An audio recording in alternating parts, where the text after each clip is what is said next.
There is a legend of a man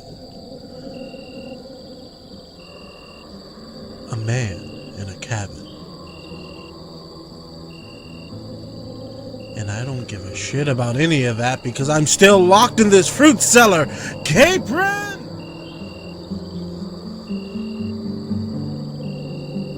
Hello, and welcome to Capron's Cabin. I'm your host, Corey Capron, getting by on the lo-fi, exploring media and storytelling in all their forms, trying to find that sweet spot between apathenia and apathy. With me today, returning after our epic Miike episode, is Gaberial Komisar.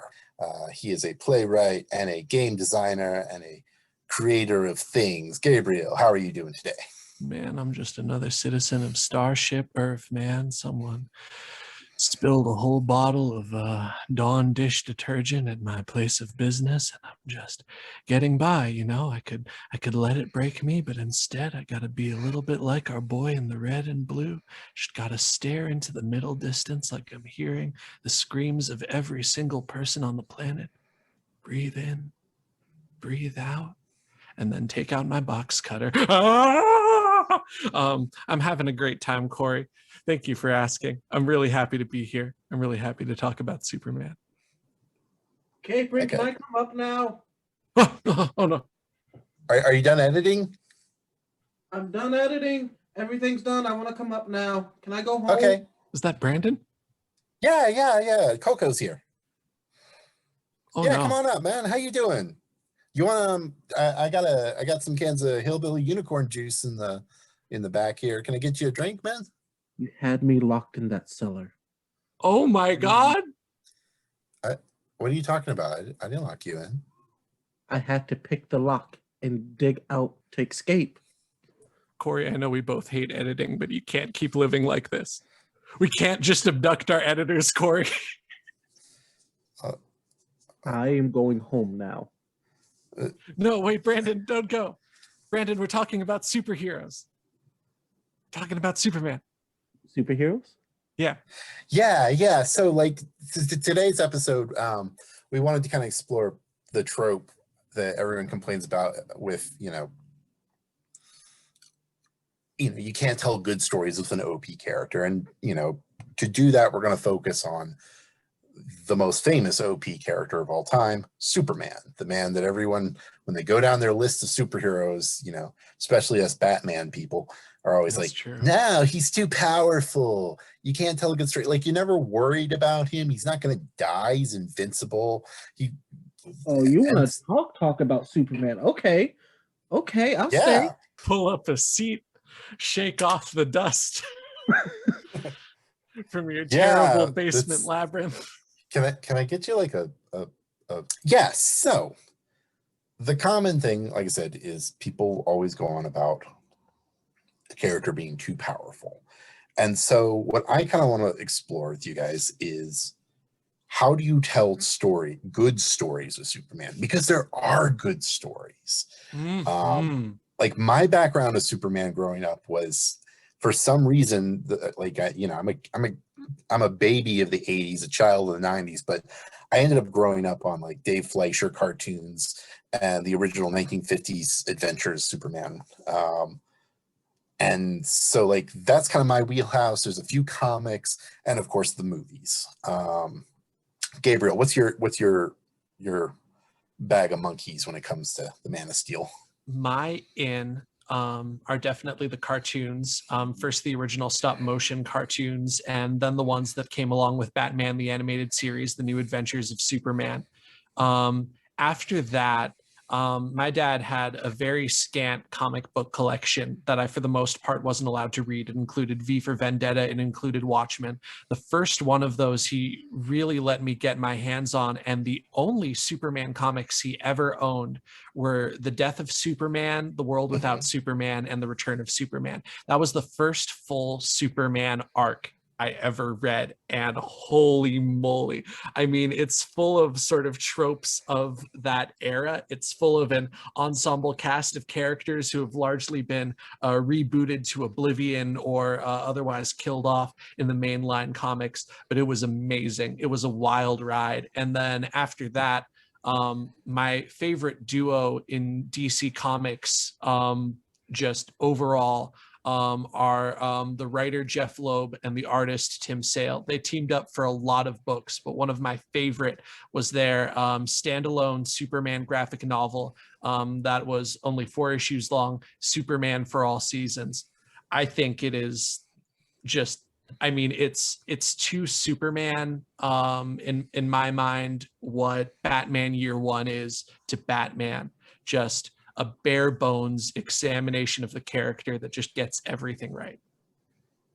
Nice. Yeah, like comic book wise, I didn't do a lot of comic books. The Death of Superman, but also like the two big ones for me were All-Star Superman and I was about to mention All-Star Superman. Superman Red Sun. Now, Coco, you're the comic book man. Tell us your jam. Well, I, like Gabriel, grew up when TAS was on, so I started with your animated Superman, Justice League Superman. So the Superman I first got introduced to was basically Justice League Superman, where you have a feeling he's holding back the entire time, but don't really see it to the end of that series. Oh yeah. That was, and then I think it was shortly after I saw that, that's when I started diving into comic books. And that's when I discovered Death of Superman, which my comic book world upside down, because I had never seen a superhero die before then. And that was easily, I think at the time, the best comic book I had written. Like it changed my entire view on how comics could work. Oh yeah. So I grew up just knowing that because it's a cartoon, Superman never seemed like this, like all-powerful god. Then I read All-Star Superman, and then that changed, and I was like, oh, my boy's super bad. And then also watching Smallville, which I think is the best live-action adaptation of a superhero show that we have in modern day. Nice. And then just obviously going down, I've read New 52, Rebirth, all the way back to like, I have a copy of the OG Superman comic. It's not worth crap. I read it to death. But yeah, if there's a Superman story, I've probably read it, and I will defend my guy to the ends of the earth. You can have such good Superman stories, and no one wants to give him the chance. And like, also people are kind of lining up to tell Superman stories. I think one of the best parts about living in this generation is just how many artists are out there. I know that can be harrowing for someone who's like, my dream is to write and illustrate a comic book, but there are so many other people who have this dream. I've kind of done a complete 180 on that, filling me with a kind of overwhelming existential dread to that making me just exquisitely happy. Like, you get to share the planet with all these artists. So for example, Kenna Jean, at Kenna Jean on Twitter, is a storyboard artist who works for Pixar. She is jonesing to write a Clark and Lois story and illustrate it so bad. She keeps storyboarding these amazing Clark and Lois moments on her Twitter. They're some of the most just energetic, romantic stuff I've ever seen. And if you rewatch the Christopher Reeve Superman, that might be the horniest Superman movie that was ever developed. Fantastically so. The whole bit on the rooftop, everything up and including the poem. Like, all of it is just. And of course, we're leaving out the 90s Superman show, which I did watch a bit of, and I think is going to be rather useful as we're talking about different types of ways to tell stories in a very similar vein. Lois and Clark: The Adventures of Superman, which focused. Superman gets sued. I think there was an episode with some kind of lawsuit thing like that. Some rock star from getting crushed by his speakers or something. Him. And I remember like there were weird episodes of it, but like the primary push of that show was really kind of having Lois and Clark as a romantic couple and exploring their relationship, which you see now in more modern cartoons and comics and stuff. And of course, the new series, Superman and Lois. Yeah, like Superman and Lois are, and it's like, oh, and I'm like, isn't this just Lois and Clark, the Avengers of Superman with better special effects? We'll see. Also, children. Oh, that's right. Yes, they have kids, don't they? Super sons. Oh, geez. Super anyway. teenage angst. That's kind of the pool of material we all have to work with. You know, I've got the old stuff, I've got the movies, you guys got the movies, the comics. You know, we're not going to talk about Superman 64, but there's the games, I guess, to an extent. But so I guess to really get into how to tell a good story, we need to kind of first start with what people mean when they say a bad Superman story. I think the big thing is usually a story that weighs heavily on, you know, can Superman survive this? Of course Superman can survive this because he's Superman. Right. Now, every once in a while, someone approaches that with, oh, but we'll bring in this like galactic threat, you know, like the death of Superman was this great comic, but you could only do that once. Right. You could only really have one character just physically outmatch Superman. And, you know, the thing that was always kind of upsetting for me about that comic was, as good as it was, then they bring him back. It's like, fooled you. And it's like, oh, you had one chance to like, and so I think for me, like, there are going to be two things that anyone listening to this is going to be like, with my arguments. And I'm just going to throw them out there to begin with and acknowledge them. One, you know, for someone who gets kind of sick of the Snyderverse stuff, a lot of my takes on Superman tend to be heavy. Two, in trying to make arguments that aren't depower Superman, the hang up I'm going to run into is the fact that comics have always approached the Superman is too powerful with, oh, not yet, but we'll make him more powerful.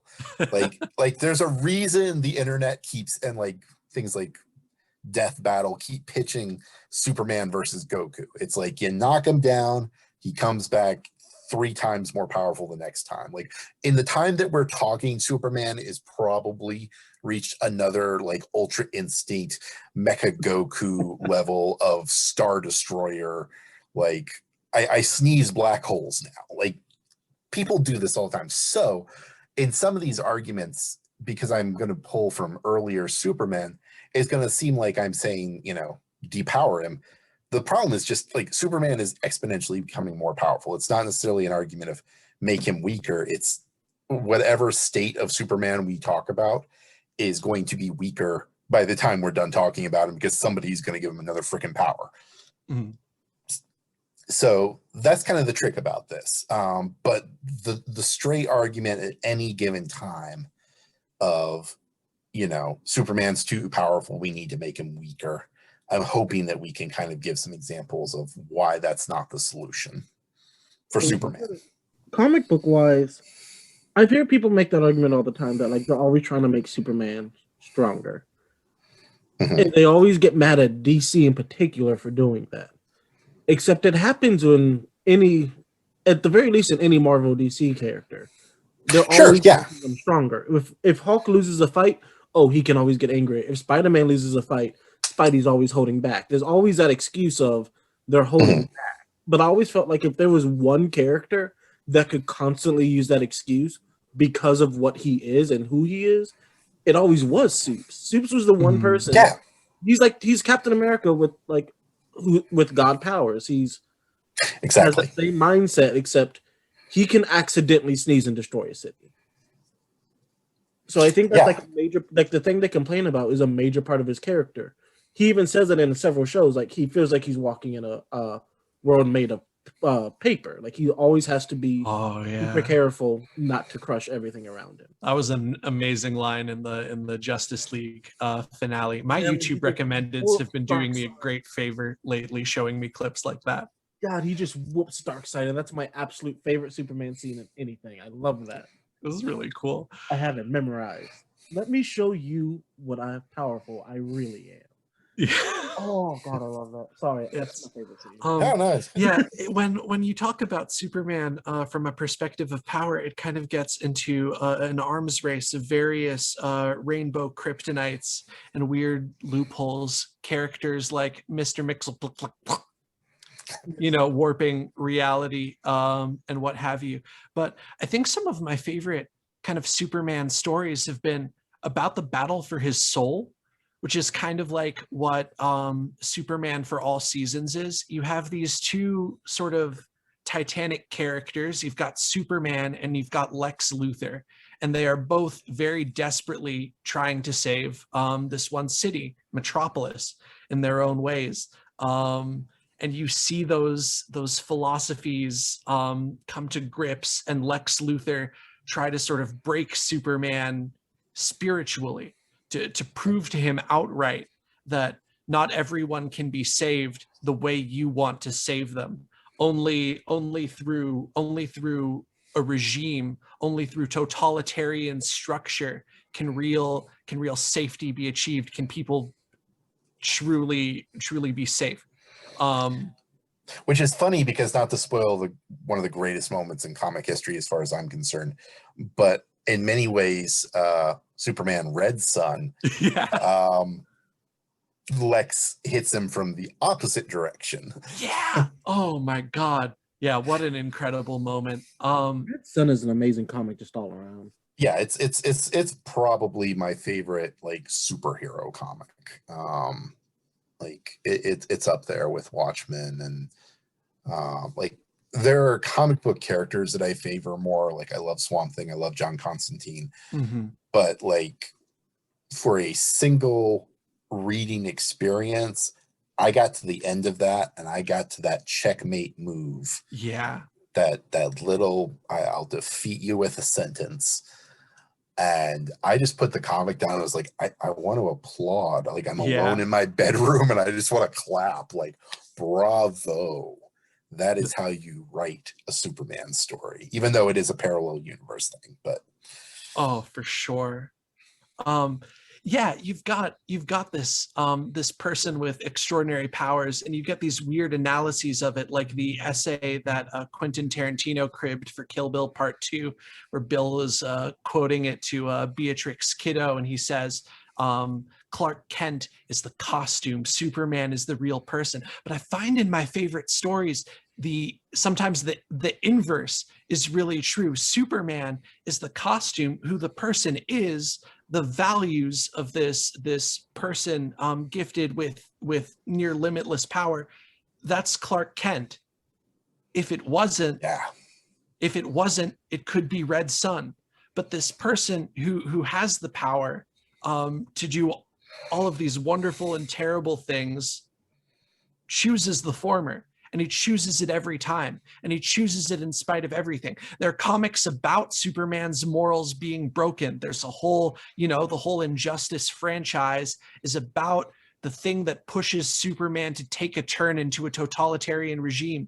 The moment he cracks and decides people aren't worth it. And I don't really care for it, other than the initial shock value of seeing Superman do really cool Mortal Kombat moves on people like the Joker. Yeah, that's neat. And yeah, by all means, tell as many different Superman stories as you can. But what like puts this guy over the edge for me in a way that's even better than Batman's no kill rule is, yeah, that if he really let loose, he could level a city, but he won't, because it's not the right thing to do.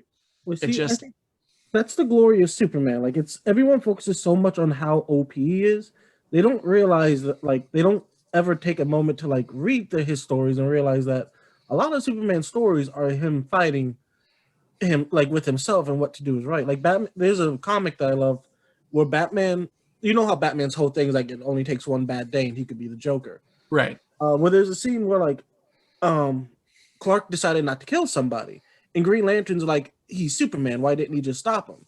And Batman straight up like, if it takes one bad day for us to turn bad, imagine what a bad day for him is like. And like Right. it just makes someone like if Batman has a bad day, okay, yeah, he might turn evil. Superman has a bad day, and like you said, injustice happens. Right. And like It's and then if injustice taught us anything from the end of the first game, if any of you have played it, mhm, when Superman wants to be, he can stop everyone by himself. right. Like Batman plans for everything, but Superman is an OP character for a reason. If they ever decide to simplify him where he doesn't have those mental battles, it's just gonna be basically Dark Side on Earth. And like that problem of how do I find solutions that aren't violent? How do I work around a world I could break? How do I keep being a good person in the best way possible? I think that can sometimes yield the best Superman stories. I also love the way Superman will defer to experts, the way he'll admit he doesn't know anything. Batman never, not in his life. The only thing he needs, Yeah. the only thing he needs a team for is muscle and funding. Hey, Lucius Fox, can you build me another super drone? I think it depends on the Batman. There are definitely Batmen that go to scientists and ask Yeah, I'm about being how, unfair. like how does Man-Bat work? Oh, Right. well, you got to do this, or how does Clayface work? Like he does reach out, but That's he's true. he's got an ego. It is true. But anyway, yeah. So I think that is true. Like one of the best things about Superman stories are much like Captain America stories, but if Captain America had a nuclear weapon, how do you hold on to the soul of this character? And like you Mhm. said, he's Clark. He's not, like we were talking about, great villains. Lex Luthor's this amazing villain, and I kind of want to come back to him in a bit, but I think when you kind of go down the list of like rogues gallery Superman villains, then you get to Zod, and I think Zod is fantastic because he is somebody who has all the same powers as Superman, but he's a soldier. Superman does not know how to fight because he's never had to fight until he runs into Zod. And suddenly somebody can block his punches and punch him just as hard and knows how to block and how to punch. He knows how to strategize. It's suddenly this character that makes all of Superman's power meaningless, and then Superman has to be more than just Clark. Right. You know what's weird? That was actually a plot point of the Supergirl show. Yeah. Like that was a whole thing where like she had to learn to fight because she was like, oh, I'm about to start fighting people that can take one of my punches and just give me an angry look. And I Yep. love the fact that they actually started doing that a lot more with Superman. Making him actually have to rely more on just being a giant tank. Yeah. I mean, like when he runs into Black Adam, like I don't like the whole, like I said, trying to figure out new characters that are more powerful and stuff. But then I do like when it's like, no, this character is powerful in a way that Superman hasn't considered. Like magic doesn't work on Superman. So he is all powerful, but he does have weaknesses. He has kryptonite, which we use to death. But if you use it well, it is one way to get him. One of the things I really loved about the old Adventures of Superman show from the 50s with the original Reeves is Superman very rarely fought anybody. Like there weren't any of the rogues gallery of Zods and Lex Luthor's on that show. It's a very simple, low budget show where he's fighting crime for the most part. And the point of the show, with very few exceptions, episode to episode, is not Superman can beat someone in a fight. It's can Superman get there in time? If you think about it, I never realized that he does do a lot more rescuing and a lot less fighting. Yeah. Back. The stakes are not, is Superman in danger or defeatable? It's can Superman save everyone? And actually, the show before that, the Dave Fleischer show from the 40s, He does fight things.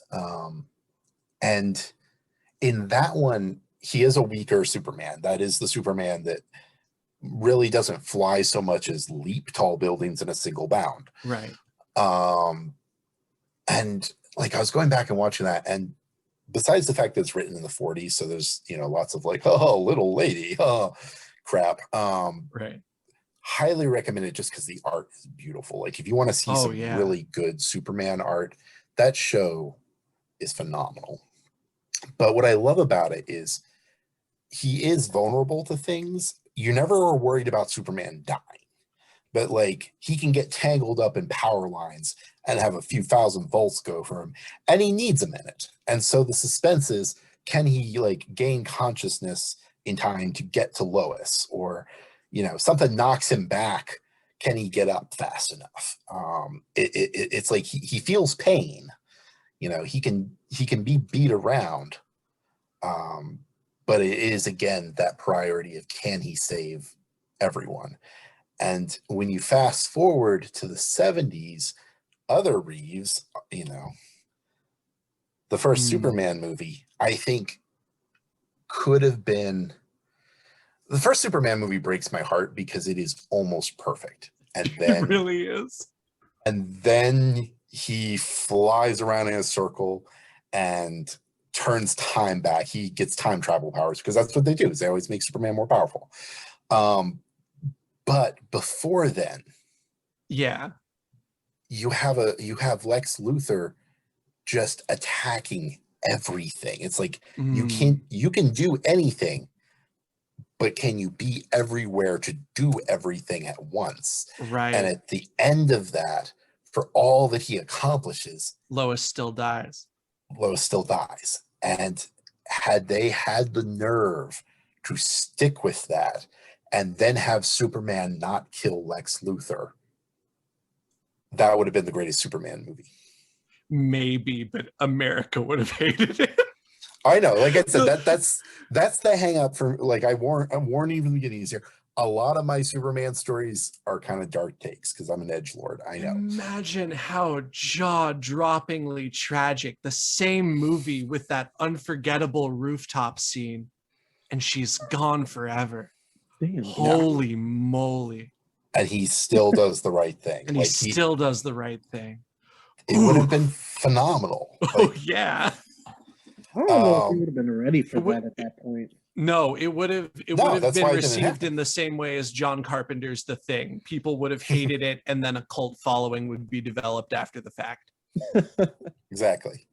So yeah, I think, like, when you're looking at Superman stories, it's not about the fight. It's about trying to save everyone. Yeah. It's about, can he keep his soul?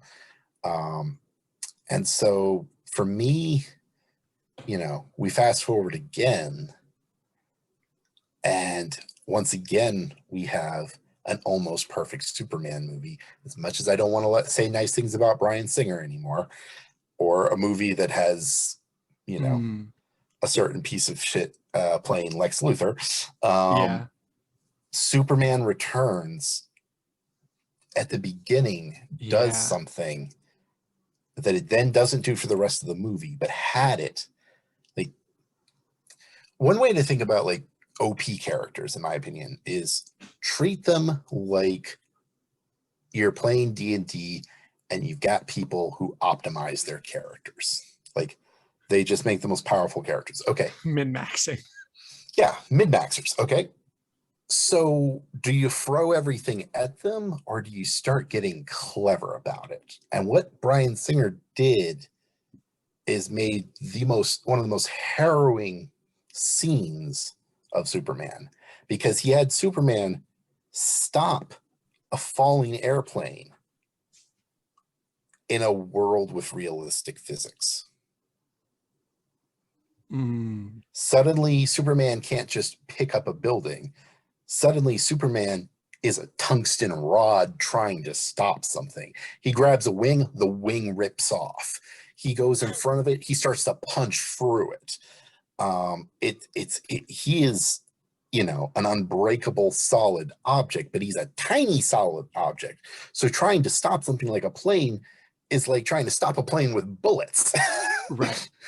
And eventually he stops it, but it's that struggle. It's not, at no point in that are you worried about Superman's safety, but whether or not actually he can figure out a way to stop a falling plane without tearing it apart and everyone flying out and dying.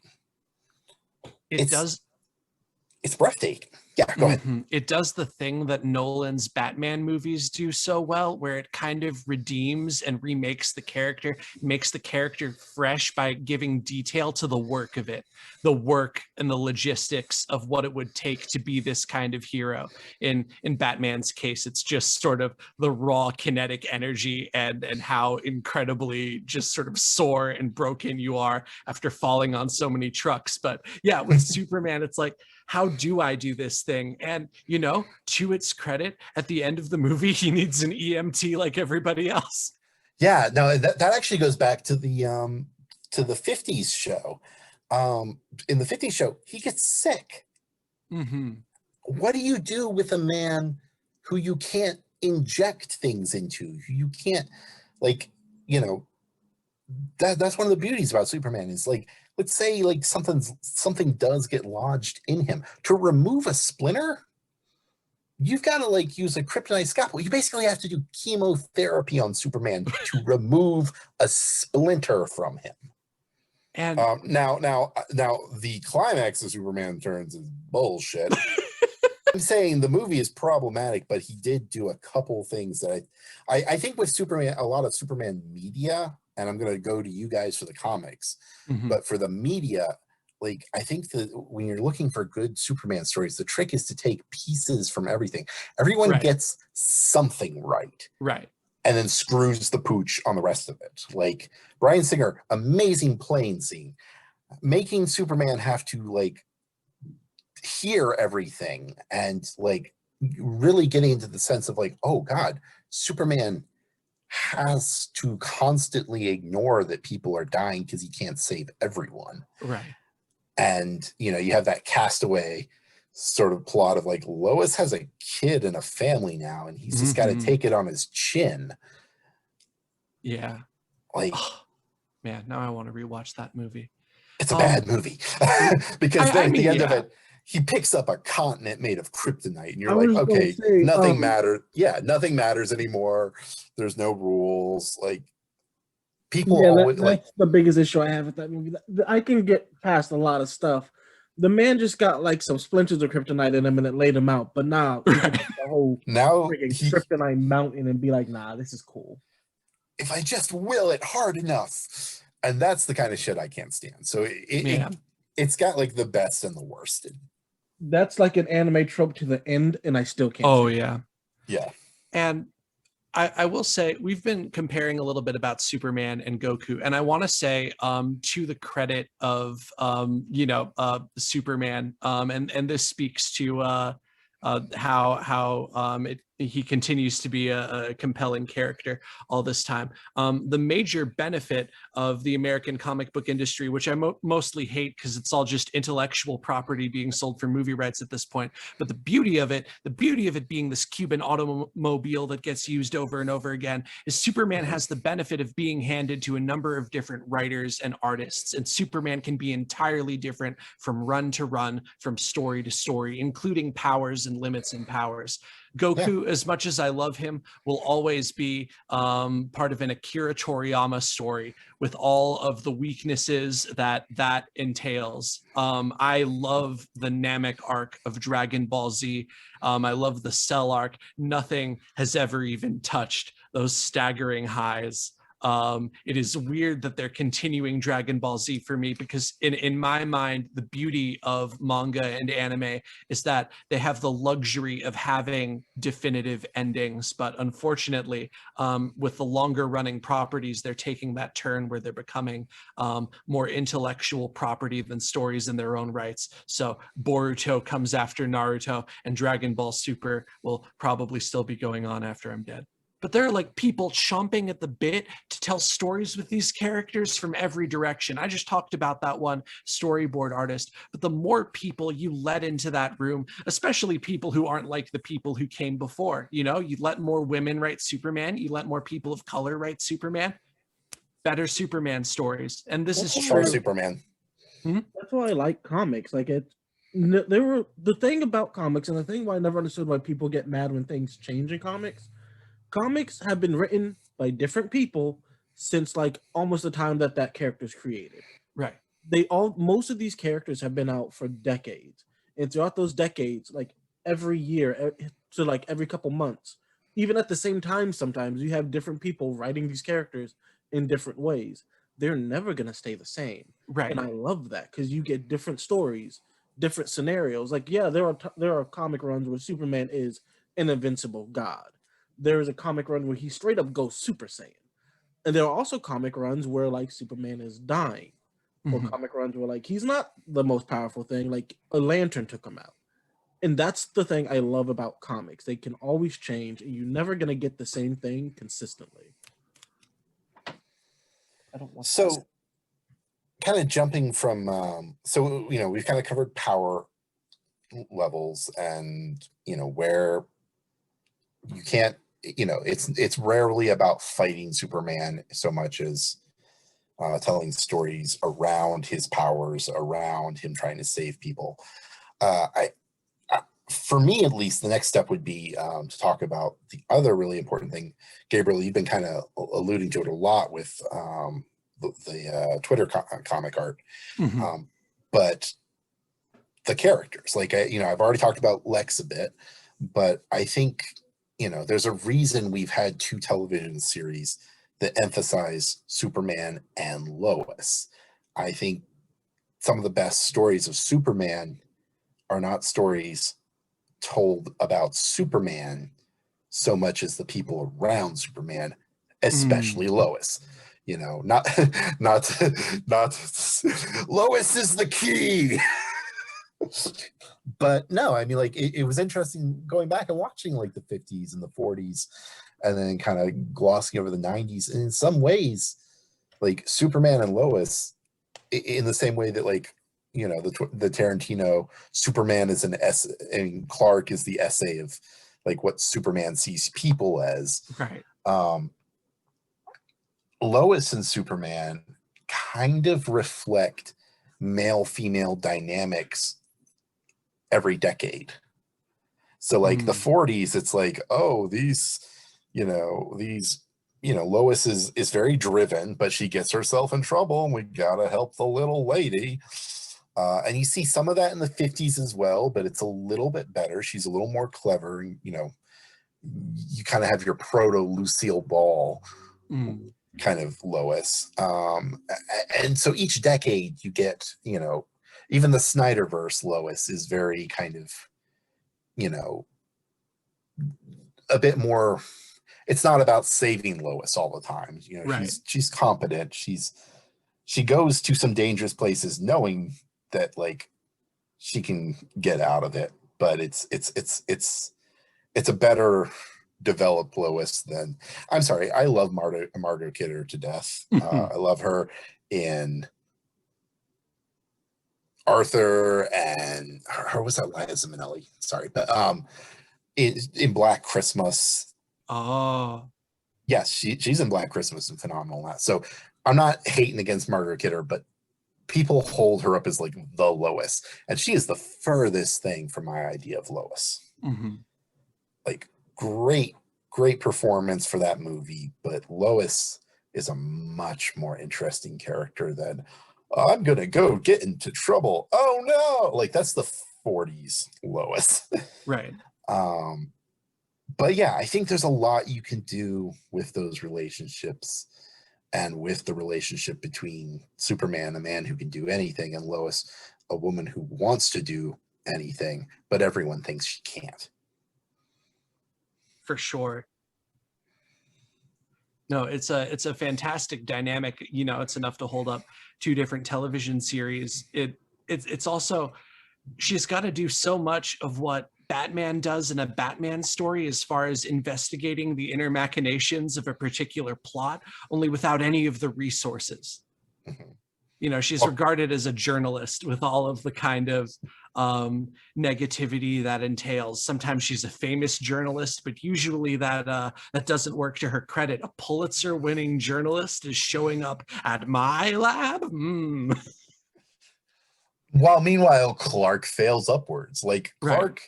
there are maybe in the comics you guys can throw some examples of me, but like looking at the film and television media, Clark does less investigative reporting work than Jimmy Olsen. Jimmy Olsen is a better reporter than Clark. As far as I know, here's how Clark as a reporter goes. Lois gets him into trouble. He has to almost risk his identity because he doesn't want to do it. And Lois is like, here's the story. He ends up going, he's Superman. Lois gets the story. And Clark's like, well, I guess I'm a reporter. And I'm just like, no, Jimmy took the pictures. Lois wrote the story. You just hit the bad guy. Yeah, so unfortunately, when you're the story, you can't be the reporter. So Clark is always elsewhere and then never fired. It's the Spider-Man dilemma to a certain extent, except Spider-Man does take his own photos. Yeah. That's because Peter learned how to use like selfies, which Clark has somehow.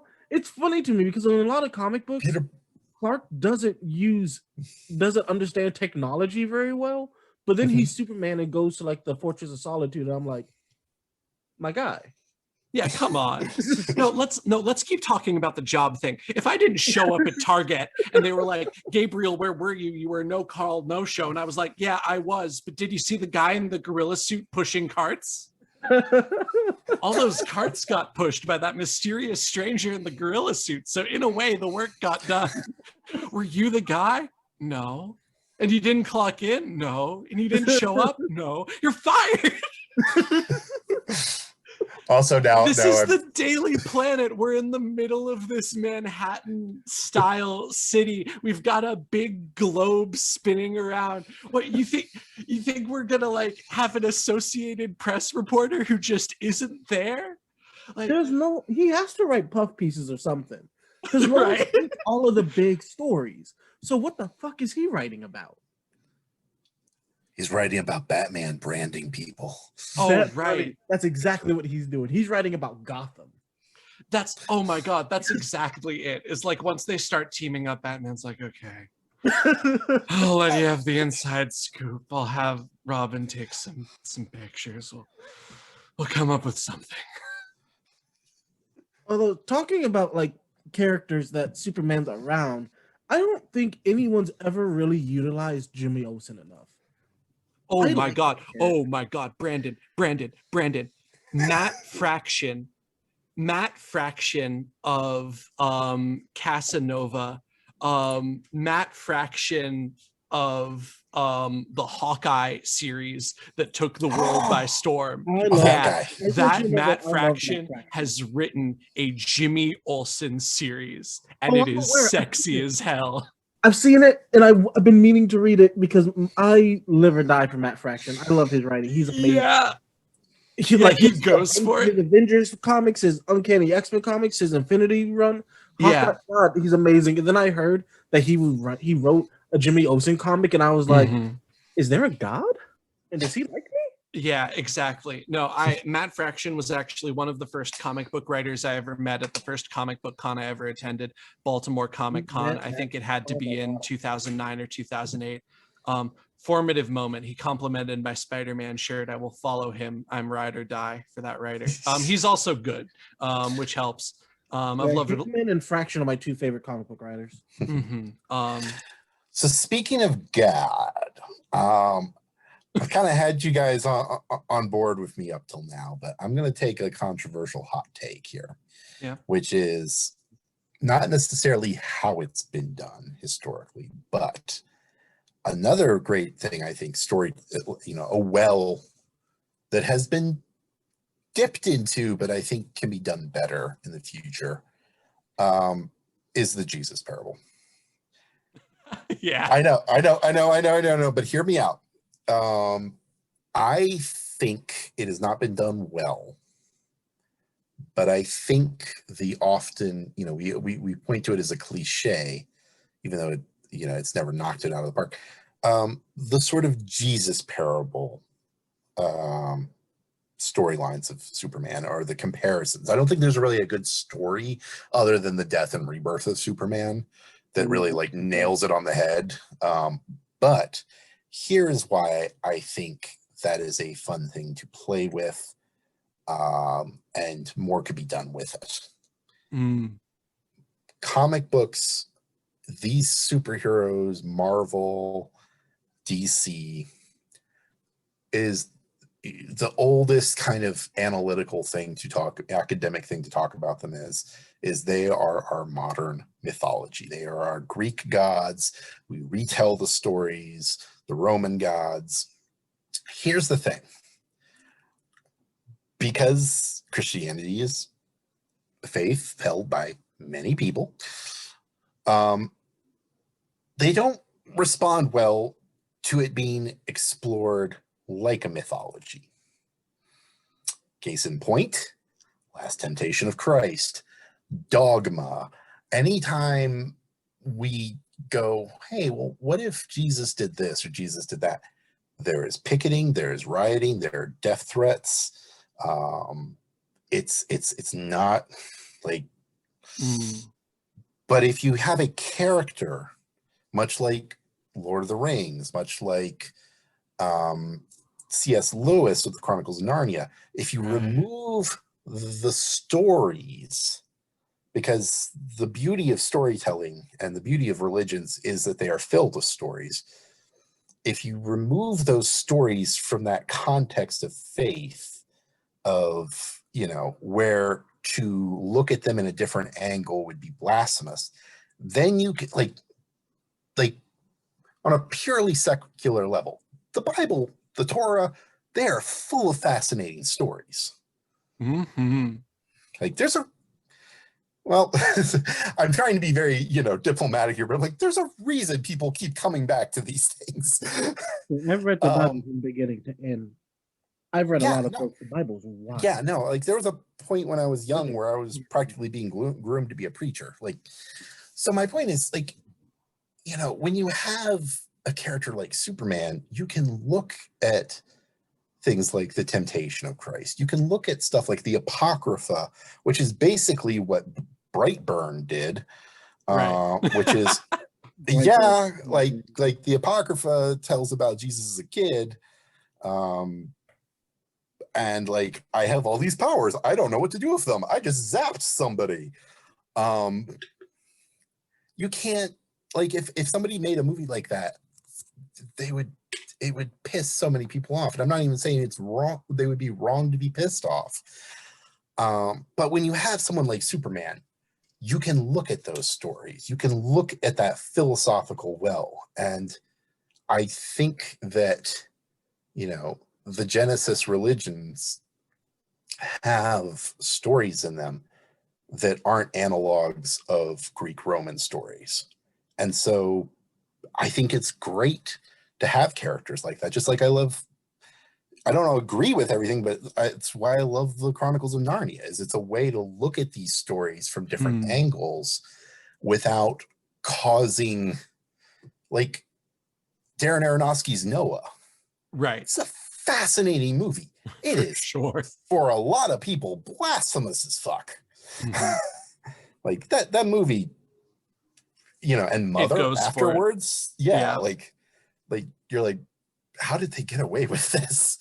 And, I think, like, you can do good things by exploring stories that way. And by having a character like Superman embody some of these stories, you can do it in a way that's not offensive to people.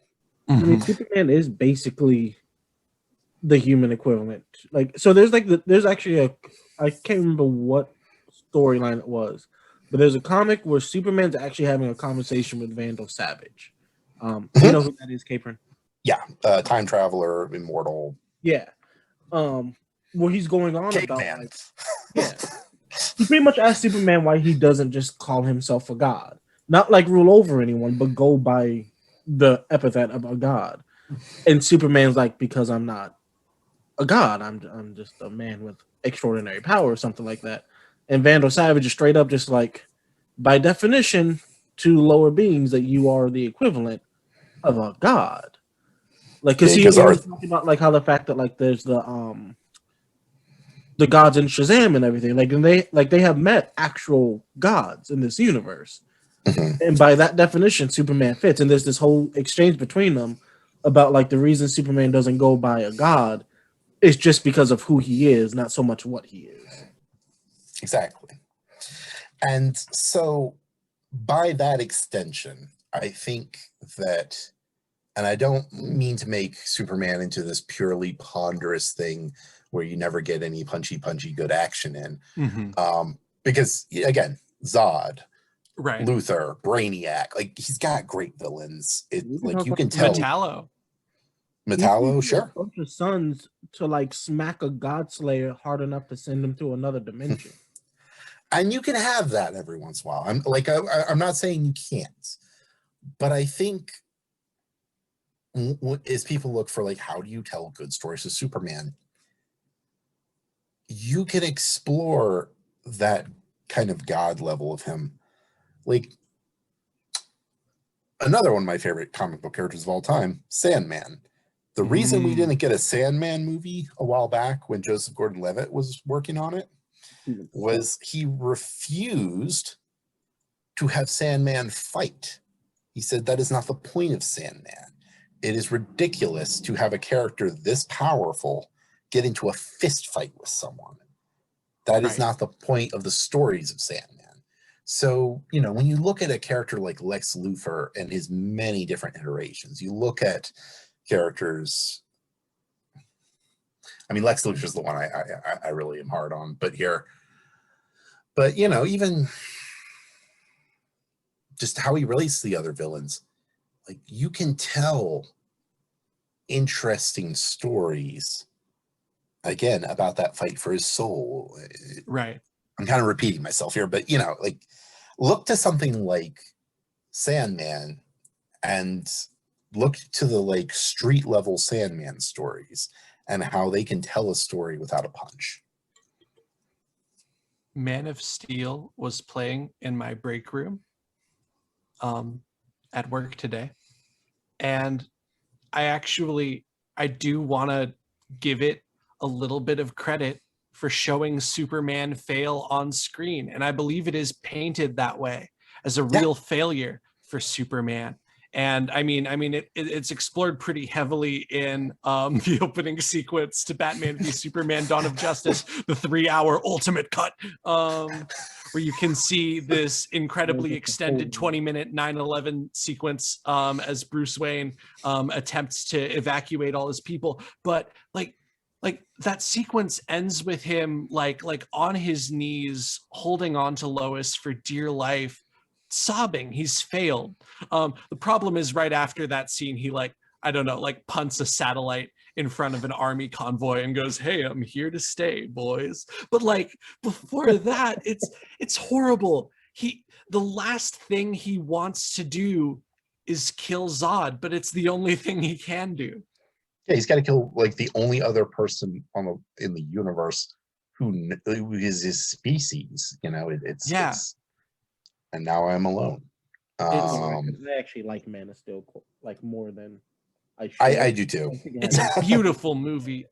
I mean, Zack Snyder is one of the best directors of photography to ever like take aim at these things. And we knew that from Watchmen, which was a very pretty, artistically faithful film. Every bit of Dave Gibbons' color palette, from those like weird purple jackets to the like muddy yellows, like he hit like the costuming, the set design, it was all around that comic. The man has an eye. Oh, sorry. No squid, no quid. No squid, no quid. I can't help you, mate. I'm gonna go draw some pentagrams now and be angry. No psychic squid. As much as we've been like you said earlier, as much as we've been talking about the fact that you can do a good Superman story and focus on Superman as a person versus Superman as a superhero, as a comic book fan, there's still those moments where like you see the man pull, like, tie planets to a chain and pull them across a galaxy, where you're just like, this man's a beast. Or you see him, like I said earlier, fly through several suns to gain their power and smack a whole god of creation into another universe.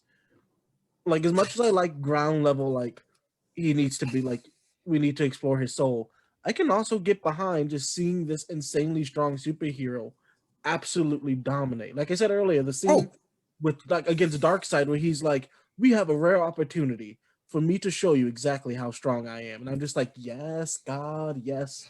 Yeah, I don't want to come across as someone who doesn't enjoy the aesthetics. I mean, they built in Henry Cavill the sexiest muscles that humanity could sort of develop under tights for the screen.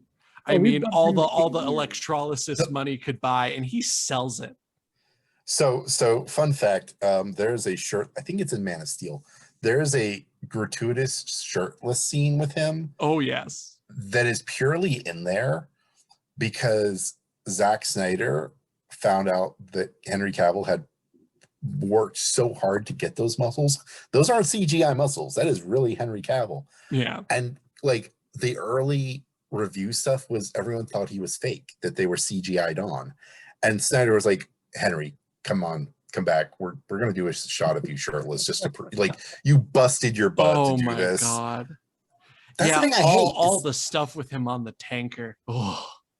Yeah, that's the thing I hate is like Snyder's kind of a decent guy. he puts the work in. You know, he's one of those, you know, you either love Snyder's writing and you want 3 to 6 hours of it, or you don't like it. And you kind of got to make peace with it one way or another. I've been trying to sit on this Chris because Terrio, who I do not like as a writer. I'm sorry, Chris. You work really hard. I'm glad you're out there, and I'm sorry that your scripts frequently got cut for the theatrical run, and that you had to be associated with the worst Star Wars movie. I'm sorry. He's a friend, and we love him very much. He is American, but he doesn't have to be. He doesn't have to be. He doesn't even have to be just American or Soviet. That could be an interesting thing. If DC ever had the stones to do that. I mean, Superman Red Sun was great. Think about all the other, like, it's a full planet for that little rocket to land on. You came up with one new location. You made one of the best Superman graphic novels ever. Like, surely, if you open that up a little, maybe get new writers and artists in that stable, who knows what kind of Superman stories you crack open. A pod could land anywhere. He could have been raised by wolves. If DC ever has the balls to have that capsule land in fucking Zimbabwe or some shit. Yeah. Or just, heaven forbid, the Congo. Oh no, let's make it simple. Make him land in Scotland. Find out, or like Ireland, and find out what happened. Oh my God, Superman and the IRA. Holy moly. Remember when people were like upset about Jesus? Protestants, Catholics, and Superman. You want to see a well-trained Superman? Have him go to land in Australia as a child. Dude, have him land in feudal Japan. Like, what time in history could he land? We have Samurai Batman. Give me Samurai Superman. Yeah. Okay, so one other reason to watch the 1941 Dave Fleischer Superman is there is an episode where he essentially fights Godzilla. Oh my gosh. It's not actual atomic breath Godzilla, but it is like a giant Godzilla-looking dinosaur that gets thawed. It's very well shot. Like all there we go. Fleischer cartoons are so beautiful. They really are. But that actually brings up another thing I think that's fun with Superman. In the past, certainly this was more the case with the 40s and 50s Superman, but Superman also, I think, really works well in stories about the Brave New World. Whatever the Brave New World is to be, you know, like a bad example would be Superman 3, but the premise isn't. The idea of Superman going up against a supercomputer, the idea of Superman going up against robots, the idea of Superman being in an almost Fantastic Four situation with, but it's when science goes out and explores the unknown, having Superman along is where I think stories get really interesting, because you have that impact of Superman coming to Earth, and then suddenly we are not alone, and that creates characters like Lex Luthor who are in an arms race to save our significance. Those kind of stories, I think, are another place where Superman excels. So yeah, love stories, character stories, stories about him trying to save people, stories where his powers, as great as they are, do have limitations. Oh, another one of my favorite little like things you can do that don't break Superman, but make Superman have to use his powers differently. Gabriel's gonna love this because I know you don't really like the show, but Film Theory a while back did a thing on the Batman Justice League movie, not the Snyder one, but the Whedonverse one, and how the race between the Flash and Superman at the end would destroy the planet, because Superman doesn't have the speed force. If Superman flies towards the speed of light, he is going to create like Rodin, like flying over the city levels of drag times 1,000. No. Like, yes, Superman can be super fast, but if you put him in a world that's grounded, he can only go so fast without destroying everything. The same way he cannot punch someone at even a quarter of his actual strength. There's a Superman the Animated Series episode where he races Flash. And when I was watching that, I was like, if they were both going that fast at the same time, there'd be some damage following behind them. Yeah, because the Speed Force prevents the Flash from ever reaching, like, as you approach the speed of light, mass increases to the point where you form a black hole. Like, the Speed Force cheats that so that the Flash can go faster than the speed of light. Superman doesn't have the Speed Force. I believe Superman needs to stay faster than a speeding bullet. This has left me. There is a comic that covered that. They weren't on Earth though. They're on another planet. Their answer to that though was Green Lantern, shielding him. But like, yeah, that's a thing they don't actually discuss a lot when it comes, especially when it comes to like TV. Superman, like especially in Smallville, which I thought they should have covered more. When Superman runs that fast or flies that fast, there's gonna be what's it called when the wind follows behind you? I'm an idiot. Drag, turbulence. The vacuum effect. Yeah, like if you run that fast, like because it shows it off in at the beginning of the Flash series, running that fast past something, even if you're breaking the sound barrier, it's gonna cause things to shatter. And more often than not, in Superman shows, especially nowadays, I don't know about like probably 1990s, but nowadays they don't acknowledge that if he's not in the air and he's going that fast, there's gonna be some shattered windows, unless they're trying to show off the fact that he's just being super strong. Or another thing is something that, like, even like fast forward to like Snyder times, like, is still a thing people say, is Superman is powered by Earth's yellow sun.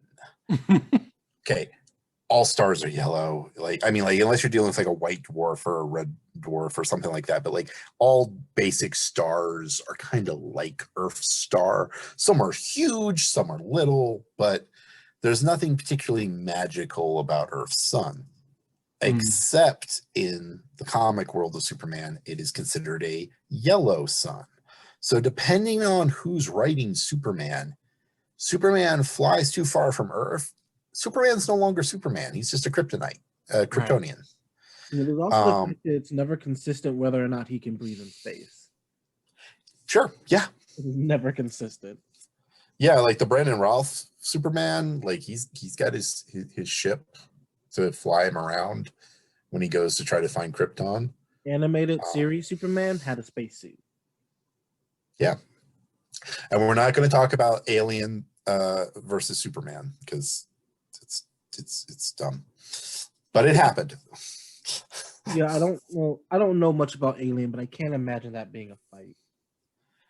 Well, I think he gets impregnated. And then you have a super alien that he survives or something bullshit. Don't they impregnate people by stabbing them in the chest? No, they lay an egg in your throat. They shove a tube down your mouth. If he had just closed his throat, he's the Man of Steel. I didn't finish the comic. It was too dumb.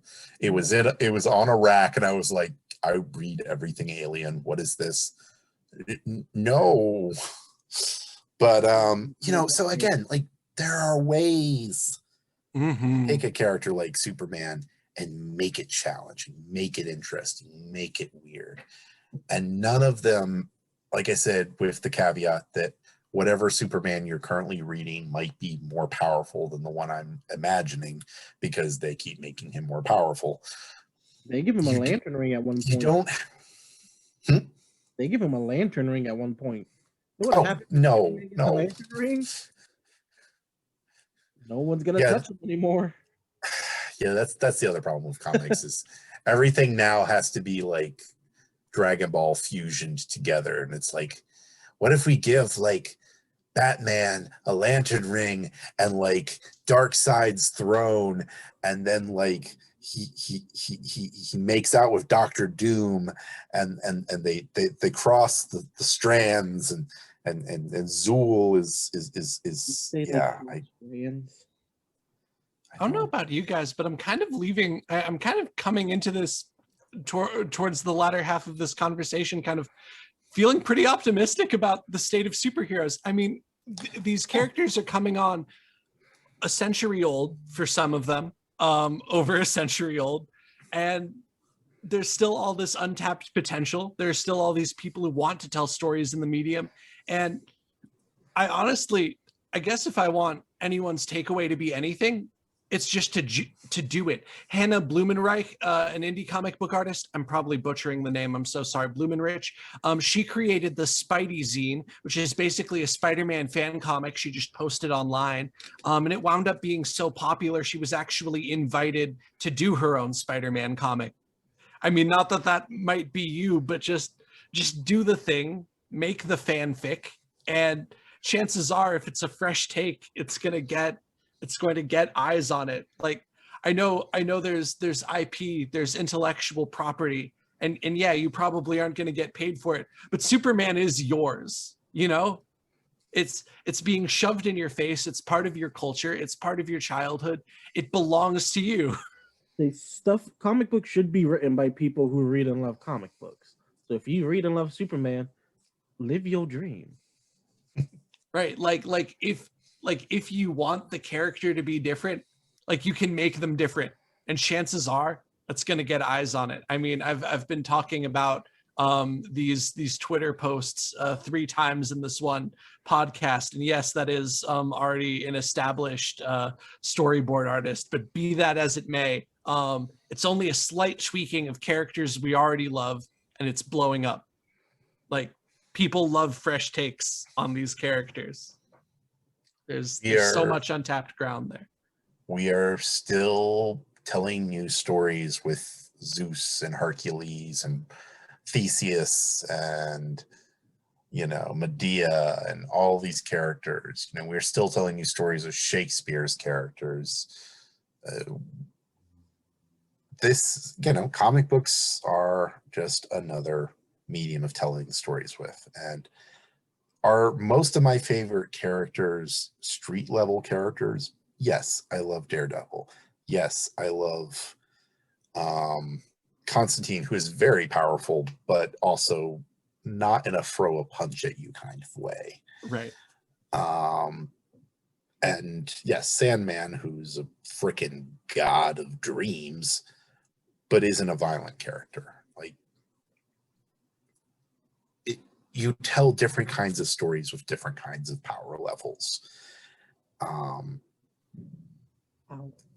Superman's not out of ideas.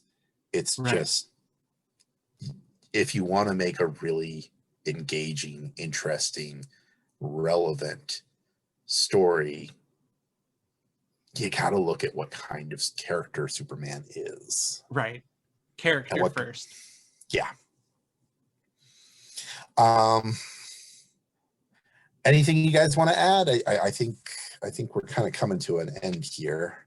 I think we've already pretty much covered it, but I just want to say, everyone, I'm talking to people, the nerds know who I'm talking to. Superman is OP. Yes. That does not make him a bad character. We just talked about 2 hours why that's not true. You are allowed to have OP characters and still love them.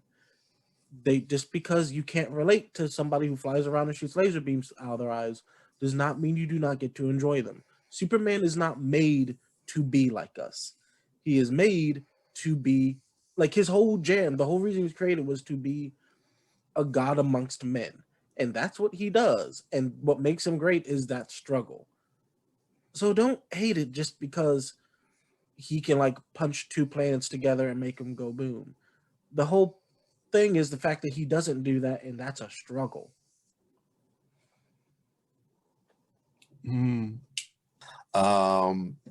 And Coco, I believe we have a Patreon. You want to tell the people about that? A We do. Patreon? We have a Patreon, the Pretentious Nerds. Yeah, that's what it's called, the Pretentious Nerds.